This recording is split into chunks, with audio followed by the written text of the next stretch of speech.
অ্যাঙ্গেলে বলার দিন শেষ, ডাইরেক্ট বলার বাংলাদেশ। কথা বলা ঠিক কিনা? আজ থেকে কয়েক মাস আগেও যারা কোরআনের মাহফিলে বাধা দিত, এখন কি আর ওরা আছে? পালিয়ে গেছে। কথা বলা ঠিক কিনা? জুলুম করতে নাই। যৌবনের জোর আর ক্ষমতার জোর দুইটা চিরকাল থাকে না, দুইটার উত্থান পতন আছে না নাই? যারা জুলুম করেছিল আজকে তারা পরাজিত। কথা বলা ঠিক কিনা? জালেমদের শেষ পরিণতি হলো পরাজয়, আর মাজলুমদের শেষ পরিণতি হলো বিজয়। শেষ বিজয়ের হাসি মুসলমানেরাই হাসবে। কথা বলা ঠিক কিনা? শেষ বিজয়ের মালা আল্লাহ মুসলমানদের গলায় পরিয়ে দিন। এই জন্য আমরা মাজলুম ছিলাম, আল্লাহ বিজয় দিয়েছে, আর যারা জালেম ছিল আজকে তারা পরাজিত হয়েছে। এটাই কার খেলা? আল্লাহর খেলা। জোরে বলেন কার খেলা? সম্মানিত ভাইরা আমার, চলুন আমরা আলোচনা শুরু করি। জবান ছেড়ে সবাই একটু মহাব্বতে আমার সঙ্গে তেলাওয়াত করুন। আউযু বিল্লাহি মিনাশ শাইতানির রাজিম। বিসমিল্লাহির রাহমানির রহিম। বিতাড়িত মর্দা শয়তানের কাছ থেকে আল্লাহ পাকের কাছে আশ্রয় প্রার্থনা চাচ্ছি। পরম করুণা সিন্ধু আল্লাহ তাআলা নামে শুরু করছি। আমার আল্লাহ রাব্বুল আলামিন বলেন, কুল্লু নাফসিন বিমা কাসাবাত রহিনা। আর একটু জোরে বলেন আল্লাহু আকবার। আমার আল্লাহ রাব্বুল আলামিন জানিয়ে দিলেন, কুল্লু নাফসিন বিমা কাসাবাত রহিনা। প্রত্যেকটা ব্যক্তি তার নিষ্কৃত কর্মের কাছে আবদ্ধ। আপনার জীবনের কৃতকর্মের কাছে আপনি দায়বদ্ধ। আপনার জীবনের কৃতকর্মের কাছে আপনি কি দায়বদ্ধ?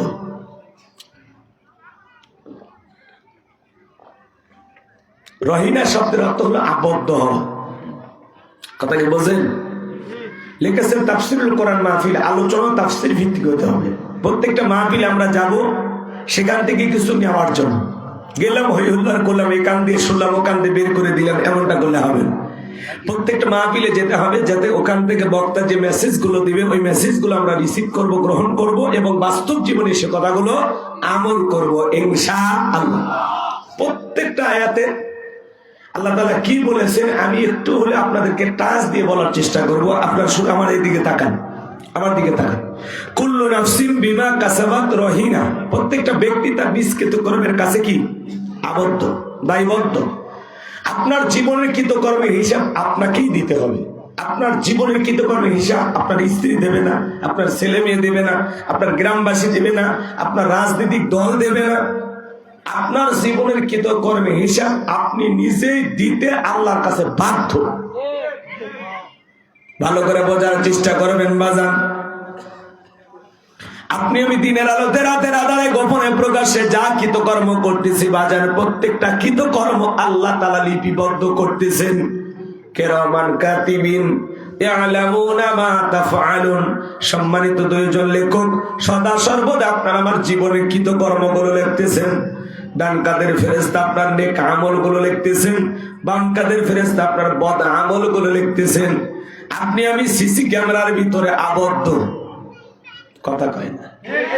সিসি ক্যামেরা শুধু অফিস আদালতে, বিদ্যুতের খুঁটিতে বা বিভিন্ন সরকারি অফিস আদালতে লাগানো নাই। সিসি ক্যামেরা আল্লাহ আপনার কাঁধেও লাগাই দিছে।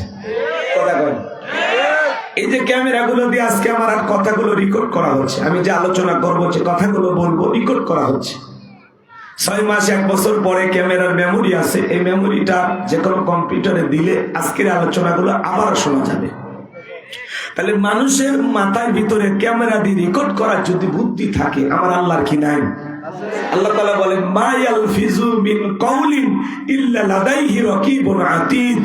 বান্দা এমন কোন কথা বলে না, এমন কোন কর্মকাণ্ড করে না যা রেকর্ড করার জন্য আমার ফেরেশতারা নাই।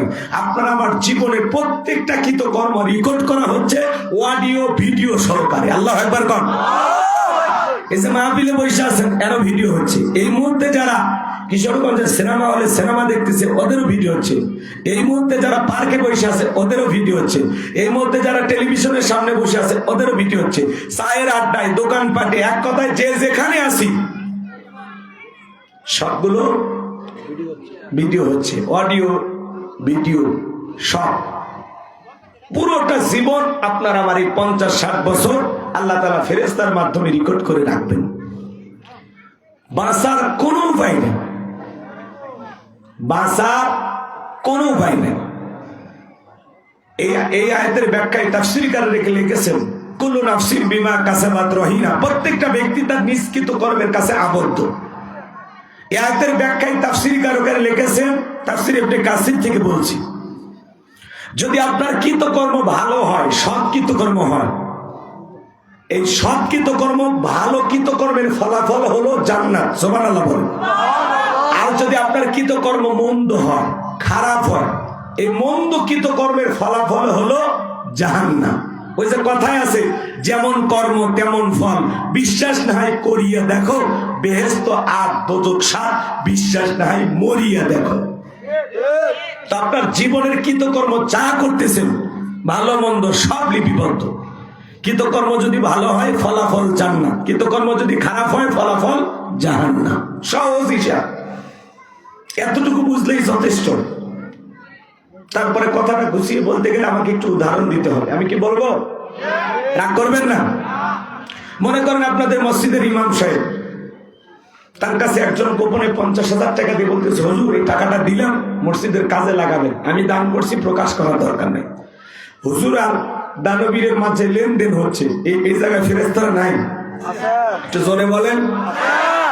হুজুর যদি মনে করে যেই বেতনটা এটাতে দিন চলে না, এই টাকাটা গোপনে দান করছে, আমি গোপনে নিজের মনে করে খরচ করব, আল্লাহ ফেরেশতারা বলবে অনেক কষ্ট করে মসজিদে ইমামতি করে, থাক লেখার দরকার নাই, তাই বলবে নাকি? হুজুর বলে কি ছাড় দেবে? হুজুর যদি মসজিদের জন্য ওই 50,000 টাকা কাজে লাগায়, সেইটাও লিখে রাখবে। আবার যদি হুজুর ওখান থেকে একটু 19-20 করে, সেইটাও লিখে রাখবে। আরে ভাই, 50,000 দূরের কথা, মসজিদের যদি 5 টাকা কেউ নিয়ে যায়, একটা পানির খিলিও কিনে খায়, ওই ব্যাপারে হুজুরকে আল্লাহর কাছে জবাব দিতেই হবে। কথা বলে ঠিক না? এবার চলেন মাদ্রাসায় যায়। একটা হুজুরকে এলাকার একজন একটা ছাগল দিল সদকা, হুজুর এটা মাদ্রাসায় দিয়ে দিলাম, বাচ্চাদেরকে জবাই করে খাওয়াই দেন।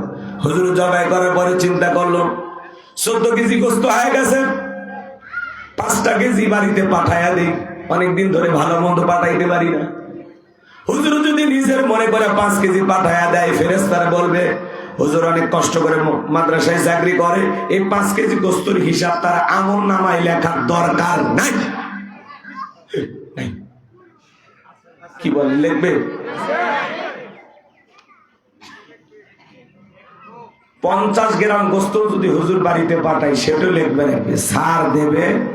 হুজুর বলেন আর আলেম ওলামা বলেন আর যাই বলেন, সাধারণ মানুষ বলেন, কারোটা লেখা বাদ যাবে না। তাহলে হুজুরদের কথা এগুলো উদাহরণ দিয়ে বলতেছি, কোন হুজুর কি এরকম করে? তাই করে না। কথা বোঝানোর জন্য কি বলতেছি, এক্সাম্পল দিচ্ছি আপনাদেরকে বোঝানোর জন্য। না করেন? এবার শোনেন, এদিক শোনেন। হুজুরেরা যা করে লিপিবদ্ধ করা হয়, নেতারা যা করে ফেরেশতারা দেখেও না, লেখেও না। কারণ নেতাদেরকে দেখে ফেরেশতারা ভয় করে, তাই বলেন। মনে করেন চেয়ারম্যানের ইউনিয়ন পরিষদ থেকে 50 কেজি চাল দেওয়ার কথা, কার্ডে লেখা আছে 50 কেজি, এখন যদি 30 কেজি দেয়, বাকি 20 কেজি যদি চেয়ারম্যান সাহেব মাইরিয়ে দেয়, ফেরেশতারা মনে হয় ওটা লিখবে না। না বলবে রাজনীতি করতে গেলে চেয়ারম্যান সাহেবের আশেপাশে ছেলে মেলে ঘোরাফেরা করে, সাঙ্গ পাঙ্গ আছে, ওদের জন্য একটু মোটরসাইকেলে তেল টেল কেনা লাগবে, অতএব এই 20 কেজির হিসাব লেখার দরকারই নেই। কি বলেন ভাই, লিখবেন? কুল্লু নাফসিন বিমা কাসাবাত রহিনা, প্রত্যেকটা ব্যক্তি তার নিষ্কৃত কর্মের কাছে আবদ্ধ। আপনি যা করতেছেন, যা লিপিবদ্ধ হচ্ছে, এই যে আমার এই বক্তব্য রেকর্ড হচ্ছে। কথা বলে কেন? শুধু ক্যামেরা না, ফেরেশতারা রেকর্ড করতেছে।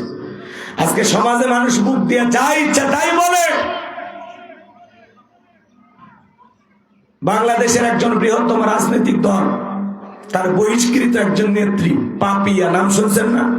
সংসদে দাঁড়িয়ে এমন বক্তব্য দিতেন, জাতির মানুষ তার কথা মুগ্ধ হয়ে শুনত। সেই পাপিয়া বহিষ্কৃত একজন নেত্রী, তিনি গত কয়েকদিন আগে ডক্টর মিজানুর রহমান আজহারী ভাইকে নিয়ে মন্তব্য করে বলেছেন যে সে বলেছে একটা দল খাইছে আর একটা দল রেডি হয়ে আছে। এর মানে কি?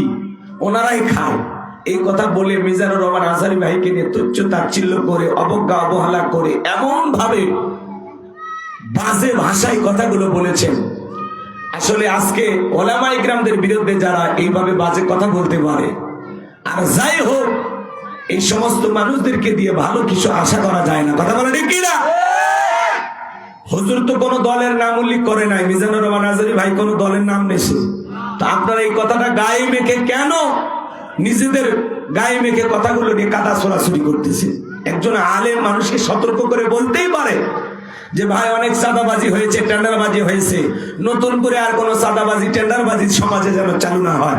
বারবার রক্ত দিয়েছি, আমরা চাই একটা সুন্দর বাংলাদেশ গঠন করতে, শান্তির বাংলাদেশ, যেখানে টেন্ডারবাজি, চাঁদাবাজি, খুন, ধর্ষণ থাকবে না। একটা সুন্দর বাংলাদেশ চাই, শান্তির বাংলাদেশ চাই। এই কথাগুলো তিনি উপস্থাপন করেছেন। সেই কথাগুলো না নিয়ে ওনারা শুধু ওই একটা কথা নিয়ে পড়ে আসে। উনি বলতেছেন এই আজহারী সাহেবকে উল্টাপাল্টা বক্তব্য দেওয়ার কারণে দেশ থেকে দেশান্তরী করা হয়েছিল। আবারও নিয়ে আসছে এই উল্টাপাল্টা কথা যদি বলে, ওয়াজ নসিহত এইভাবে যদি করতে থাকে, তাহলে ওনাকে আবারও লেজ গুটিয়ে পালিয়ে যাওয়া লাগবে। কি হুমকি চিন্তা করেন?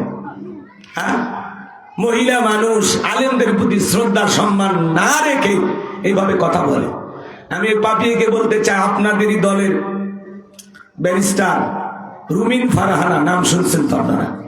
ওনার বক্তব্য শুনে দেখবেন, উনি নিজে টক শোতে বলেছেন যে বিভিন্ন অঞ্চলে আমাদের দলের নাম নিয়ে অনেকে অলরেডি চাঁদাবাজি শুরু করে দিয়েছে।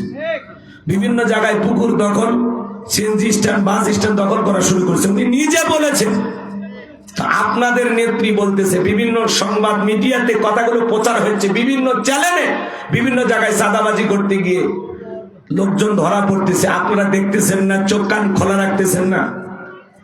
এই জিনিসগুলো সমাজে কেন ঘটবে? আমরা বলতে চাই, 16 বছর আমরা জুলুমের শিকার হয়েছিলাম। নতুন করে এই দেশে আর যেন কোনো চাঁদাবাজের জন্ম না হয়, কেউ যেন জুলুম না করে। যেই দলই ক্ষমতায় আসুক, আমরা চাই সৎ মানুষ। কথা বলেন না কেন? যারা এই সমাজের কল্যাণে, মানবতার কল্যাণে, ইসলামের কল্যাণে ভালো কাজ করবে, যাদের ভিতরে সত্যিকারের দেশ প্রেম থাকবে, দেশের মানুষের জন্য মায়া মহব্বত ভালোবাসা থাকবে। কথা বলে ঠিকেরা? আমরা বলতে চাই, 16 বছরে এমন ভাবে দুর্নীতি হয়েছে, দেশটাকে লুটে পুটে খেয়ে দেশের আর কিচ্ছু নাই, সব শেষ হয়ে গেছে। বিদায় নতুন করে কেউ যেন দুর্নীতি করার সুযোগ না পায়, আমাদের চোখ কান খোলা রাখার দরকার আছে না নাই? আর পাপিয়া ম্যাডামকে বলবো, খবরদার আলেমদেরকে নিয়ে বাজে ভাষায় কথা বলবেন না। আপনার বাবার বিয়ে কিন্তু আলেমেরাই পড়াইছে, আপনার বিয়েও পড়াইছে। কথা কোন ঠিক কিনা? এই জন্য আলেমদেরকে শ্রদ্ধা রেখে, সম্মান রেখে কথা বলবেন। উনি বলতেছেন এই মুষ্টির চাল তুলে হুজুরের ওয়াজ মাহফিল করে, এইভাবে দিন চলে, এগুলো কথা? আপনি আলেমদেরকে তুচ্ছ চাচ্ছিল্য করেন, ওয়াজ নসিহত আপনার কাছে যা ইচ্ছা তাই মনে হয় না? কোরআন সুন্নাহর এই কথাগুলো, এই দাওয়াতি প্ল্যাটফর্ম নিয়ে যারা উল্টা পাল্টা মন্তব্য করে, এদের কাছ থেকে জাতিকে সাবধান হতে হবে। কথা বলে ঠিক কিনা? বহু বছর ধরে এই দেশে এই কোরআনের দাওয়াতি প্ল্যাটফর্মে মানুষ কথা বলতেছে। 14 সাল থেকে 24 সাল পর্যন্ত কোরআনের মাহফিলে কথা বলতে গেলে অনুমতি লাগতো। কথা বলো। আরে আলহামদুলিল্লাহ, 5 আগস্টের পরে আর কোরআনের মাহফিল করতে কোনো অনুমতি লাগতেছে না। কিন্তু আপনারা যে ভাষায় কথা বলতেছেন, তাতে আমাদের ভয় হয়, ভবিষ্যতে না জানি আমাদের কপালেও কি আছে। কথা বলে ঠিক কিনা? এই জন্য আমরা বলতে চাই, একটু সাবধান হয়ে কথা বলেন। যত কথা গায়ে মাখাবেন, তত সমালোচনার শিকার হবে। এই জন্য আলেমদেরকে নিয়ে সমালোচনা করা যাবে। ডক্টর মিজানুর রহমান আজহারী ভাইয়ের জনপ্রিয়তা কত জানেন?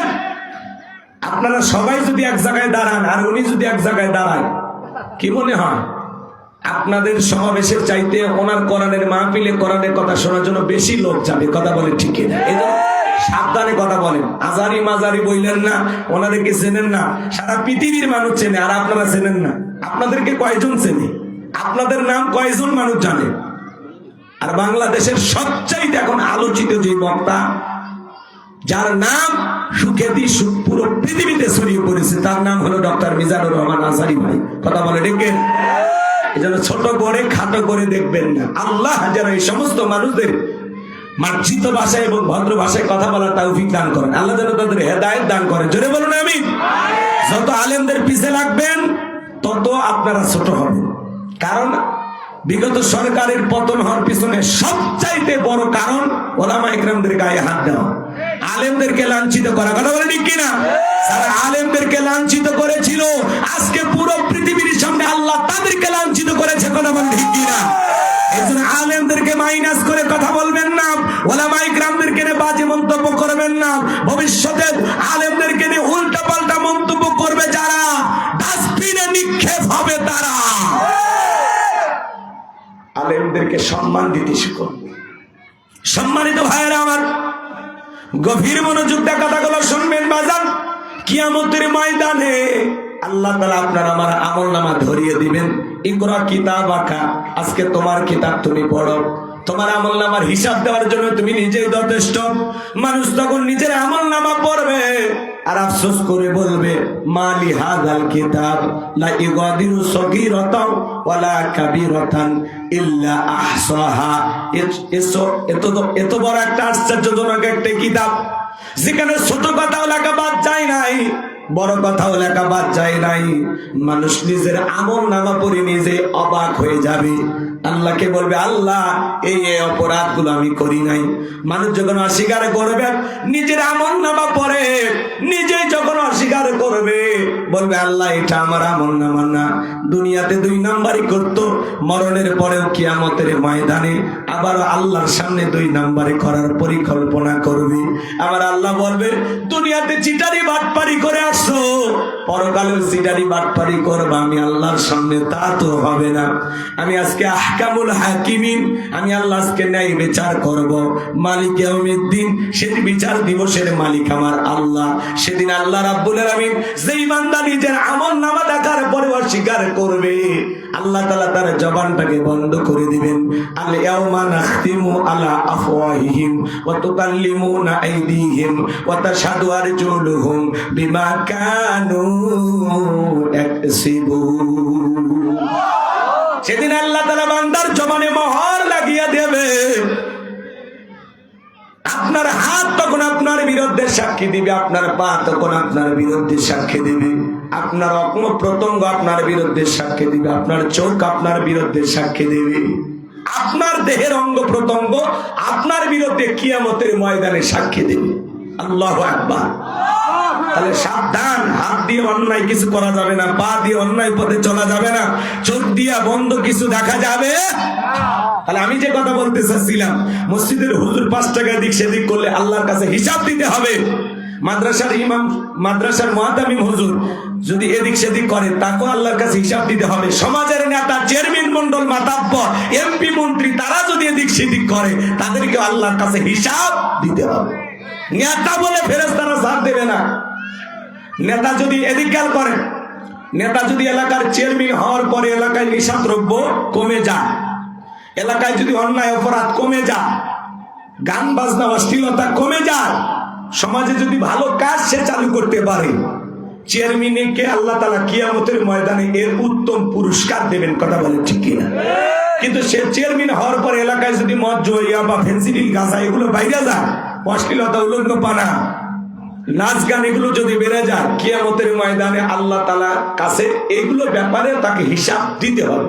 কারণ সে ছিল একটা ইউনিয়নের অভিভাবক, মেম্বার হলো একটা ওয়ার্ডের অভিভাবক, এমপি হলো একটা নির্বাচনী এলাকার অভিভাবক, আর প্রধানমন্ত্রী যে হবে সে হবে পুরো বাংলাদেশের অভিভাবক। অবশ্যই প্রত্যেকটা নেতাকে আল্লাহর কাছে জবাব দিতে হবে কিয়ামতের ময়দানে।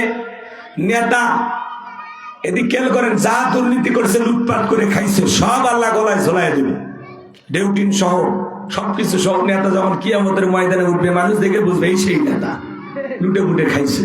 দেখেন না, ব্রিজে ঢুকানোর কথা, ঢুকে দেয় বাস, ব্রিজ উদ্বোধন করার আগে রুকুত চলে যায়। কথা কন, এরকম আছে না নাই? যারা দুর্নীতি করে, লুটে ফুটে দেশটাকে খেয়েছে। রাস্তায় বরাদ্দ হয়েছে 5 কোটি টাকা, কোন মতে 1-1.5 কোটি টাকা দিয়ে রাস্তা খরচ, মানে কালো পিস পাইয়ে দিয়ে যায়, ছাগল পেশাব করলে ভেঙে যায়, আর বাকি টাকা সব পকেটে। বরাদ্দ হয় বিশাল একটা বাজেট, কিন্তু কাজের বেলায় পরিপূর্ণ বাজেট দিয়ে কাজ হয় না। কথা বলে ঠিক কিনা? আজ পর্যন্ত দেখেছেন কোন রাস্তায় বিপুল পরিমাণে বাজেট দেওয়ার পরে সেই টাকা বেঁচে গেছে আর সেই টাকা মন্ত্রণালয় ফেরত দিয়েছে এমন নেতা পাওয়া গেছে? পাওয়া যায়নি। এমপি মন্ত্রী যারা ছিল লুটে পুটে খেয়েছে, হাজার হাজার কোটি টাকার মালিক, দেশে বাড়ি বিদেশে বাড়ি। কথা বলেন না কেন? আজকে গ্যারেজে 5-10 কোটি টাকা দামের গাড়িগুলো পড়ে আছে, এমপি মন্ত্রী নাই। আছে ভাই, আছে? সব পালিয়ে গেছে। বড় বড় কথা বলতো, পালাবো না হারাবো না। আছে আছে?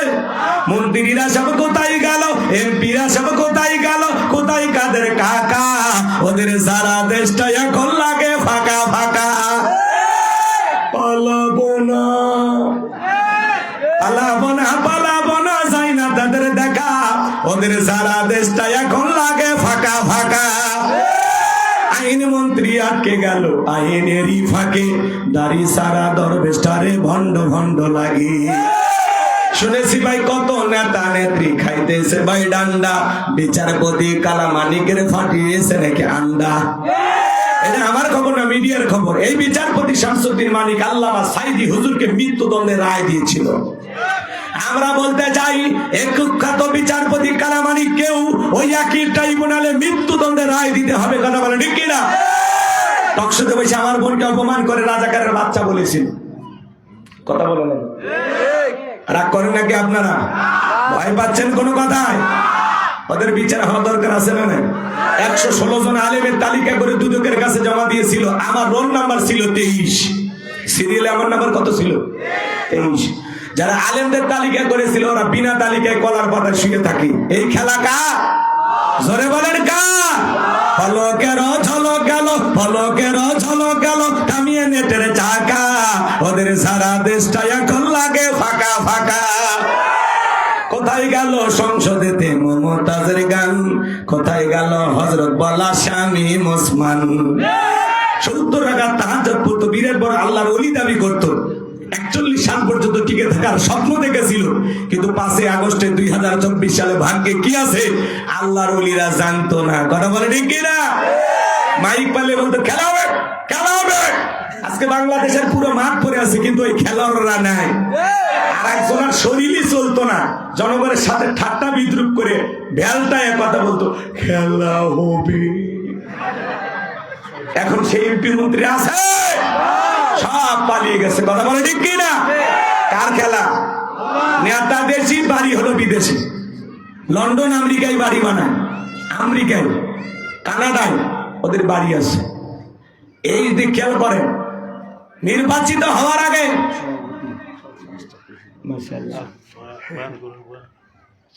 আজকের প্রোগ্রামে পদ্মবনী আমাদের মাথার তাজ হযরত মাওলানা শাব্বির আহমেদ রশিদ আমার বারাকাতুল আলিয়া, আল্লাহর এই গোলাম আমাদের মাঝে উপস্থিত। লিল্লাহি তাকবীর। আল্লাহ পাক প্রিয় হুজুরের সম্মান মর্যাদাকে আরো বৃদ্ধি করে দেন। জোরে বলেন আমিন। ওয়া রাফা'না লাকা যিকরাক। আল্লাহ কবুল করুন। জোরে বলেন আমিন। সম্মানিত ভাইরা আমার, তাহলে নেতা যদি একটু এদিক সেদিক করে, জনগণের হক 50 কেজি চাল 50 কেজি যদি বুঝায়া দেন, ভালো করে বুঝবেন, ফেরেশতারা ওইটাও লিখে রাখবে। আবার 50 কেজির জায়গায় যদি 5 কেজি মাইনাস করে, 5 কেজি এদিক সেদিক করে, সেই ব্যাপারে আল্লাহর কাছে জবাব দিতে হবে। এমন নেতা আছে বয়স্ক ভাতার কাজ দিতে গেলে 2-1000 খায়। কথা বলে না কেন ভাই? এগুলো আল্লাহর কাছে হিসাব দিতে হবে না? অবশ্যই হিসাব দিতে হবে। আপনি পোস্টারের নিচে কি লিখছেন? সেবা করার সুযোগ বুঝুন। তো সেবার নামে জনগণের পকেট ডাকাতি করবেন, এইরকম নেতা সমাজে দরকার নাই। কথা বলেন? নির্বাচনের আগে সাইকেল কেনার টাকা নাই, মোটরসাইকেল কেনার টাকা নাই। আর নেতা নির্বাচিত হওয়ার পরে 5 বছর এমপি মন্ত্রী চেয়ারম্যান থাকার পরে কিশোরগঞ্জ শহরে বাড়ি, ঢাকায় বাড়ি, বিদেশে বাড়ি, ব্যাংকে হাজার হাজার কোটি টাকা কে দেয়? ফেরেশতা জিবরাইল। আর টাকা পাই কোথায় ওরা? জনগণ সারা জীবন গরিব গরিবই থাকে, অসহায় অসহায় থাকে। আর নেতারা আঙ্গুল ফুলে কলার গাছ। এই কথা বলেন, কথা বলেন। সামনে আর এরকম দুর্নীতিবাজের যেন এই দেশে জন্ম না হয়, সে দায়িত্ব আপনাদেরকে নেওয়া লাগবে। কথা বলেন ঠিক না? আমার ভাইয়েরা, দিল দিয়ে কথাগুলো বোঝার চেষ্টা করবেন বাজান। এজন্য আল্লাহ রাব্বুল আলামিন বলেন, কুল্লু নাফসিম বিমা কাসাবাত রহিনা। প্রত্যেকটা ব্যক্তি তার নিজ কৃতকর্মের কাছে আবদ্ধ থাকবে, নিজের কৃতকর্মের কাছে দায়বদ্ধ থাকবে, আপনার জীবনের কৃতকর্মে হিসাব আপনাকে দিতে হবে। তাহলে ইমাম সাহেব যা করে লিপিবদ্ধ করা হয়, নেতারা যা করে লিপিবদ্ধ করা হয়, যুবকেরা যা করে ফেরেশতারা দেখেও না লেখেও না। কথা বলেন না কেন? কোন যুবক যদি পার্কে বসে বান্ধবীর হাত ধরে বসে থাকে, ফেরেশতারা কিন্তু ওই জায়গায় থাকে না, শরম করে। কি বলে? হে যুবক, বিবাহের আগে একটা নারীর হাত ধরে পার্কে বসে আসো, আল্লাহর ফেরেশতারা কি দেখে না? তোমার আমলনামায় কি বিষয়টা লেখা হচ্ছে না? তাহলে আল্লাহকে যদি ভয় করো, তাহলে কোনো বান্ধবীর হাত ধরে নাই, বইয়ের হাত ধরে ঘরে বসে থাকবা। অন্যের হাত কি স্পর্শ করা জায়েজ না হারাম? এই যে পরকীয়া প্রেম করে পর নারীকে নিয়ে যেখানে সেখানে যাও, আল্লাহর ভয় যদি তোমার অন্তরের ভিতরে থাকে, তুমি কোনোদিন 14 ফেব্রুয়ারিতে একটা গোলাপ ফুল নিয়ে বান্ধবীর পিছে ঘুরতে পারো না। 5 টাকা ফকিরকে দেওয়ার ক্ষমতা নাই, আর 500 টাকার গোলাপ ফুল কিনে বান্ধবীর পেছনে ঘোরে। এরকম যুবক আছে না নাই? 14 ফেব্রুয়ারিতে কারণ না ধরে টান দিয়েছো, কানে নিয়ে বাক বাকুম পায়রা করে পার্কে বসেছিলে রে যুবক। প্রত্যেকটা কথা কিন্তু লিপিবদ্ধ করা হচ্ছে, কথা বলেন ঠিক কিনা? দিনের আলোতে রাতের আধারে গোপনে প্রকাশ্যে আপনি আমি যা করতেছি বাজান, প্রত্যেকটা কৃতকর্ম আল্লাহ তাআলা লিপিবদ্ধ করে রাখতেছেন, ফেরেশতাদের মাধ্যমে রেকর্ড করে রাখতেছেন। সরকারে যখন সিআইডি টিএবি থাকে, আল্লাহর ফেরেশতারা গোপনে প্রকাশ্যে সবগুলো লিপিবদ্ধ করে রাখতেছেন। বিদায় সাবধান, আপনি দুনিয়ার জমিনে যা করেন, সুদ খাইতেছেন, ঘুষ খাইতেছেন, জিনা ব্যভিচারী করতেছেন, যা করতেছেন, মিথ্যা কথা ফাহিশা কথা বলতেছেন, সব কিন্তু লিপিবদ্ধ করা হচ্ছে।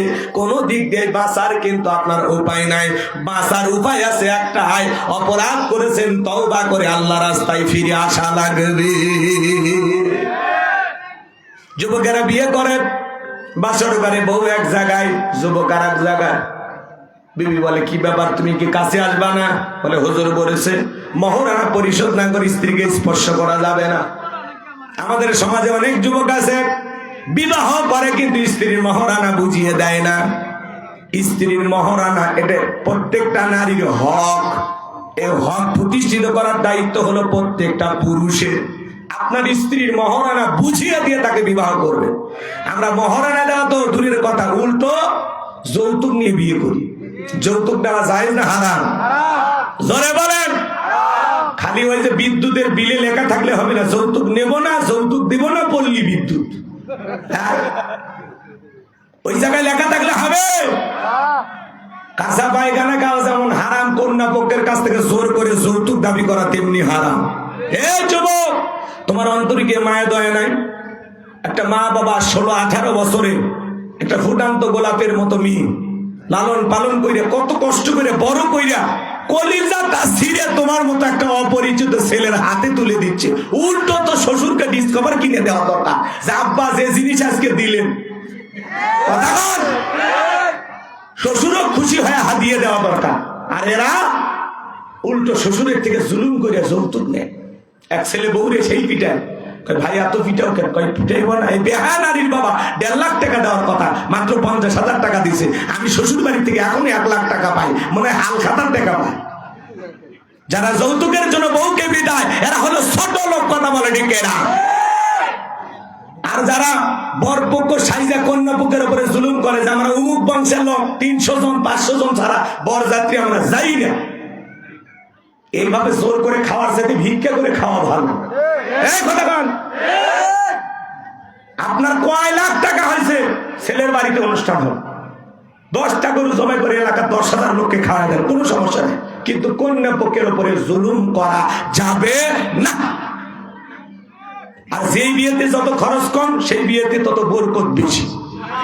আর আপনারা কি করতেছেন? আতশবাজি, হই হুল্লা, মেহেদি উৎসব পাইছেন কই? এগুলো কোন আলেম ওলামা বলে যে মেহেদির নামে, এই যে হলুদের নামে আপনারা যে রঙ্গলীলা করেন, বলেন কোন ওজন কইছে?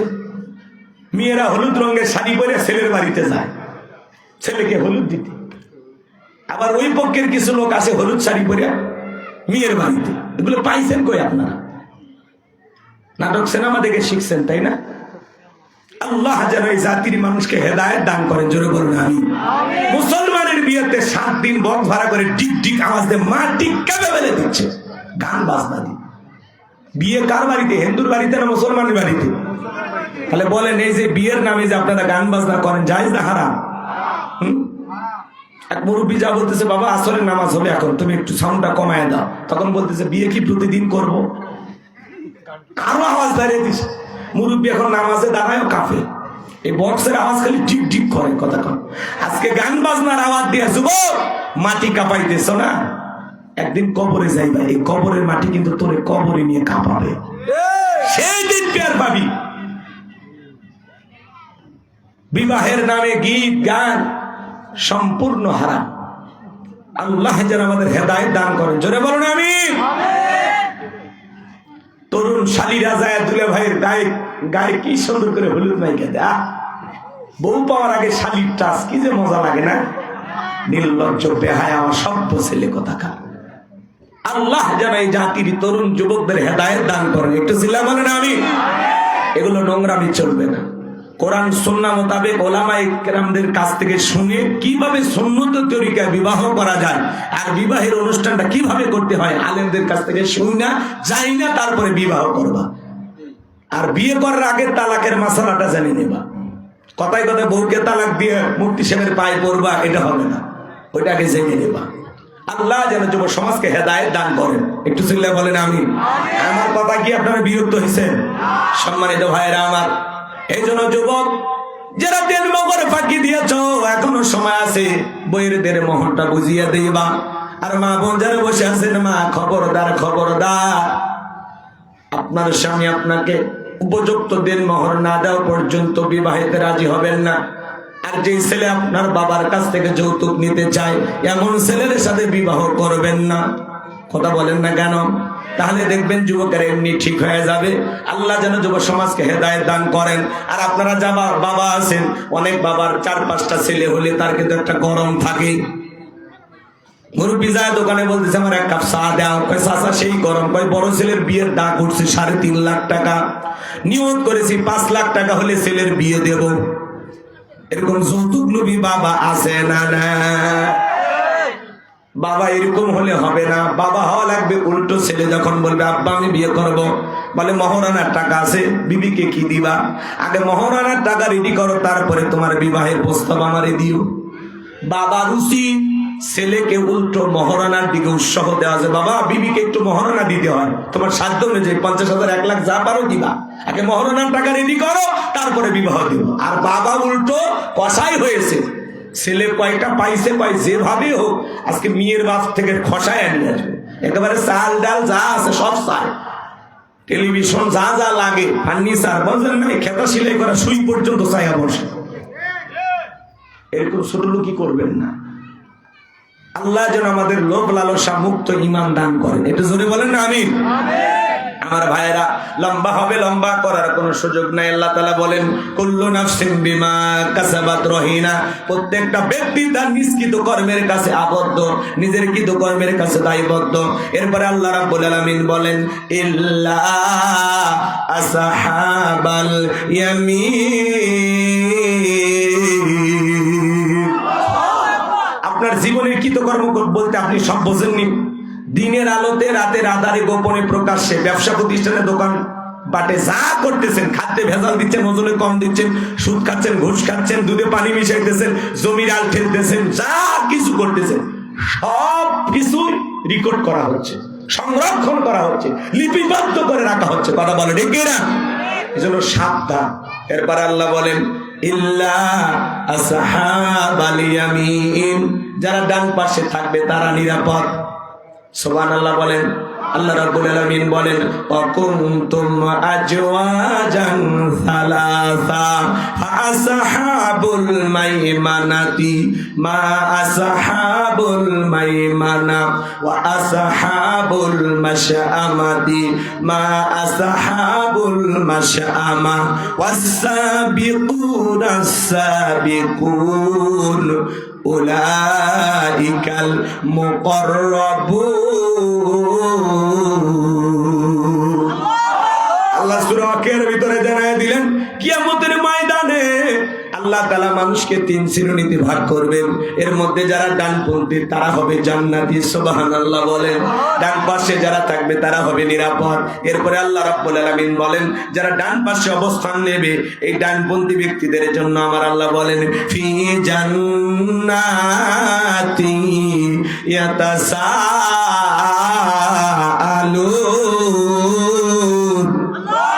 যারা ডান পাশে থাকবে এরা প্রবেশ করবে জান্নাতের বাগানে, সুবহানাল্লাহ। তারা জান্নাতের বাগানে প্রবেশ করবে ফি জান্নাতি ইয়াতাসাআলুন।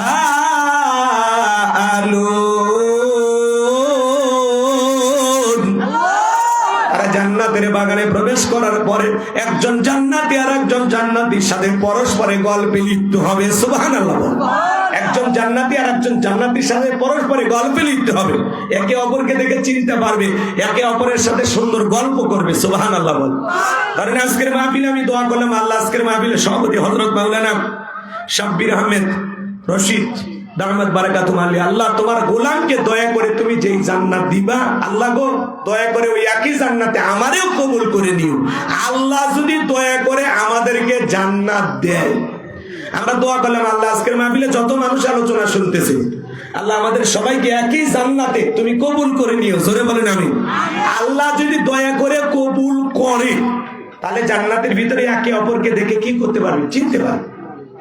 এই যে আপনাকে দেখে চেনা চেনা লাগে, হ্যাঁ কই বাড়ি কই কিসের গঞ্জ, ওই যে আপনার বাড়ি গেলি বান্ধব আমাদের এলাকা ওয়াজ করতে গেছিল। দেখেন হুজুর আল্লাহ তাআলা দয়া করে আমাদের গুনাহ খাতা মাফ করে দিয়ে আল্লাহর দয়ায় আল্লাহ আমাদেরকে জান্নাত দিয়েছে। তখন একজন জান্নাতি আর একজন জান্নাতের সাথে পরস্পরে গল্পে লিপ্ত হবে, সুবহানাল্লাহ বলেন। এই যে আমি আপনাদের জন্য দোয়া করলাম, দোয়া করলে কি জান্নাত পাওয়া যায়? দোয়া যদি দোয়া করার মতো মানুষ করে অবশ্যই আল্লাহ দোয়া কবুল করে। আল্লাহ নবী মুসা আলাইহিস সালামের নাম আপনারা শুনেছেন। পয়গম্বর মুসা আলাইহিস সালাম আল্লাহকে ডেকে বলে আল্লাহ আমারে কি জান্নাত দেবেন? আল্লাহ বলে কি ব্যাপার, এত বড় একটা পয়গম্বর তুমি কেন জান্নাত দিব না? অবশ্যই আমি আল্লাহ তোমারে জান্নাত দিব। পৃথিবীর সকল নবী জান্নাতি, সুবহানাল্লাহ। আল্লাহ নবী মুসা ডেকে বলে আল্লাহ জান্নাতে আমার প্রতিবেশী কে হবে জানতে বড় মনে চাই। কারণ প্রতিবেশী যদি ভালো হয় বসবাস করে শান্তি পাওয়া যায়। জান্নাতের প্রতিবেশী তো কখনোই খারাপ হবে না, কারণ জান্নাত মারামারি করার জায়গা না, হিংসা বিদ্বেষের জায়গা না। কিন্তু এই দুনিয়ার জমিনে দেখেন এক প্রতিবেশী আর এক প্রতিবেশীর সাথে হিংসা আছে না নাই, ঝগড়া আছে না নাই। হয়তোবা এক প্রতিবেশী আর এক প্রতিবেশীর বাড়ির ধার দিয়ে রাস্তা দিয়ে হেঁটে যায়, একটু 19-20 হয়ে গেলে একটু ঝগড়া লাগলে দেখবেন সর্বপ্রথম আগে ওই রাস্তা বন্ধ করে, রাস্তা ব্যারিকেড দিয়া বলে আমার সাথে ঝগড়া করে আমার রাস্তা দিয়ে হাইটে যাবে, এই যে রাস্তায় ব্যারিকেড দিলাম এখন মাথার উপর দিয়ে হাইটে যা। ভাই ঝগড়া করে কিনা? কিশোরগঞ্জ অবশ্য এগুলো নাই, এলাকায় এগুলো ঝগড়া নেই। বাড়ির ধার দিয়ে একটু পানি নামে, বৃষ্টির পরে পানি নামে না, ওইটাও বন্ধ করে দেয়। রাগ করে কলা বাগান কাইটে দেয়, পেঁপের বাগান কাইটে দেয়, রাগ করে পুকুরে বীজ দিয়া মাছ মাইরে ফেলে দেয়। এরকম ঘটনা আমরা পেপার পত্রিকায় দেখি না মাঝে মাঝে। এক প্রতিবেশী আর এক প্রতিবেশীর উপরে হিংসা করে এরকম জুলুম করে। সম্মানিত ভাইয়েরা আমার, প্রতিবেশী যদি দুনিয়াতে ভালো হয় বসবাস করে মনে হয় জান্নাতের আরামে এসে আসি, আর প্রতিবেশী যদি হিংসুটে হয় খারাপ হয় বাজে আচরণ করে মনে হয় দুনিয়াতে জাহান্নামে আসি। আমাদের পাশের দেশ ভারত, তারা আমাদের প্রতিবেশী, ওরা যদি আমাদের সাথে বন্ধুত্বপূর্ণ আচরণ করে আমাদের ভালো লাগে, কিন্তু পাশের দেশের মানুষ যদি আমাদেরকে শত্রু মনে করে তাহলে বসবাস করে শান্তি পাওয়া যায় না। ভারত বন্ধুত্ব দিলে বন্ধুত্ব আমরা মেনে নেব, কিন্তু ওরা যদি প্রভুত্ব ফলাইতে চায়, দাদাগিরি দেখাইতে চায়, বাংলাদেশের মানুষ ভারতের গোলাম হবে না, আমেরিকার গোলাম হবে না, বাংলাদেশের মানুষ একমাত্র আল্লাহর গোলাম। আমার ভাইরা চলুন সামনের দিকে যাই। আল্লাহ ডেকে বলে পয়গম্বর জান্নাতে তোমার একজন প্রতিবেশী হবে। দুনিয়াতে বর্তমানে একজন কসাই, সে পয়গম্বর ডেকে বলে আল্লাহ দুনিয়াতে এত মানুষ থাকতে একটা কসাই কেন আমার জান্নাতে প্রতিবেশী হবে জানতে বড় মনে চায়। আল্লাহ ডেকে বলে পয়গম্বর সবই যদি আমি বলে দেই তোমার কি কোনো দায়িত্ব নাই, যাও তুমি চলে যাও। পয়গম্বরকে আল্লাহ তাআলা জানিয়ে দিলেন। এইবার পয়গম্বর সেই বাজারে চলে আসলেন। বাজারে আসার পরে দেখলেন, সংক্ষিপ্ত করে বলতেছি লম্বা ঘটনা, কসাই গোস্ত বিক্রি করে বাড়ির পথে রওনা করেছেন। নবী মুসা আলাইহিস সালাম ডেকে বলে, কসাই, আজকে যদি আমি তোমার মেহমান হই তোমার বাড়িতে, তোমার কি কোনো আপত্তি আছে? কসাই ডেকে বলেন, আমার কোনো আপত্তি নাই, আলহামদুলিল্লাহ। এই কথা বলে নবী মুসা আলাইহিস সালামকে নিয়ে চলে গেলেন। কসাই সুন্দর করে গোস্ত রান্না করার পরে তার জনম দুঃখিনী মা, চোখে দেখতে পারে না, অন্ধ মানুষ, সুন্দর করে গোস্তগুলো তুলে তুলে মার মুখে তুলে তুলে খাওয়ায়। দুঃখিনী মা খাবার খাওয়া শেষে আল্লাহ তাআলার কাছে দুহাত বেঁধে দোয়া করে বলে, আল্লাহ, এই জামানার নবী মুসা আলাইহিস সালাম যেই জান্নাতে থাকবে, আমার সন্তানটাকে তুমি একই জান্নাতে কবুল করে নিও। এইবার কসাই যখন চলে আসছেন, নবী মুসা ডেকে বলে, একজন মহিলা কণ্ঠে আমি তোমার আওয়াজ শুনতে পাইলাম, মহিলাটাকে? কসাই ডেকে বলে, আপনি মনে কিছু নেবেন না, ওইটা আমার মা। প্রতিদিন আল্লাহর কাছে দোয়া করেন, আল্লাহ যেন জামানার নবী মুসার সাথে আমাকে একই জান্নাতে কবুল করেন। আপনি বলেন, ওই জামানার নবী মুসা আর কই আমার মতো সামান্য কসাই, আল্লাহ কি কখনো এই দোয়া কবুল করতে পারে? নবী মুসা ডেকে বলে, কসাই, আমি হলাম এই জামানার নবী মুসা, আর তোমার মায়ের দোয়া আল্লাহ কবুল করেছেন।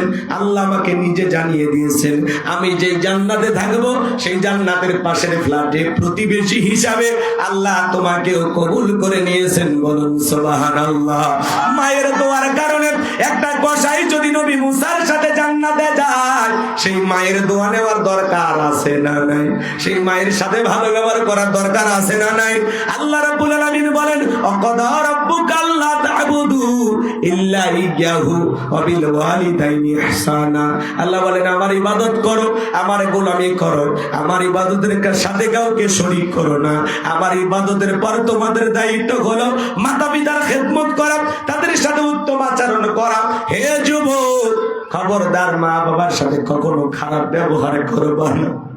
আল্লাহ বলেন, কুল্লাহুমা কাওলান কারীমা, পিতা মাতার সাথে সম্মান সূচক আচরণ করো, নম্র ভদ্র হয়ে বিনয়ী হয়ে মা বাবার সাথে কথা বলা লাগবে।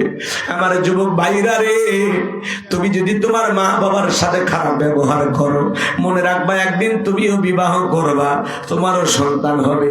আজকে তুমি তোমার মা বাবার সাথে যে আচরণ করবা, তোমার সন্তানও একদিন তোমার সাথে ওই একই রকম আচরণ করবে। সব যাবে বাজান, সব যাবে।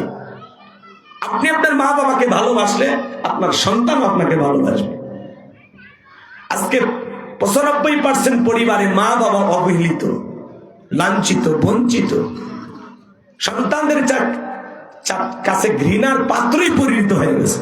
আমরা জোরাতালি দাও বন্ধু বান্ধবের দাম বুঝি, জোরাতালি দাও আত্মীয়র দাম বুঝি, কিন্তু মা বাবাকে চিনি না। কথা বলে না কেন? এক শিক্ষিত লোকের গল্প পড়েছিলাম, বাড়িতে অনেক ভিআইপি খাবার হয়েছে, তেহেরি নিয়ে বিরিয়ানি, রোস্ট, দামি দামি খাবার। খাবার শেষে একটা ভাঙ্গা প্লেটে কিছু একটু খাবার দিয়ে ছেলেকে বলতেছে, এটা তোমার দাদু ভাইকে দিয়ে আসো।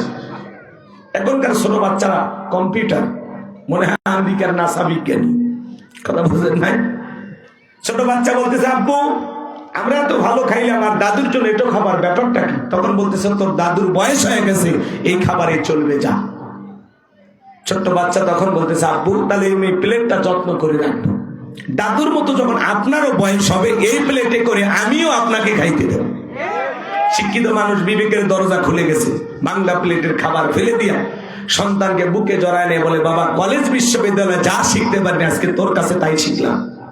বাবাকে ফেলায় রেখেছিল স্টোর রুমে, সেখান থেকে বাবাকে নিয়ে যায়, আদর যত্ন করে গোসল করায় দিলেন, নতুন পোশাক পরিধান করায় দিতেছেন।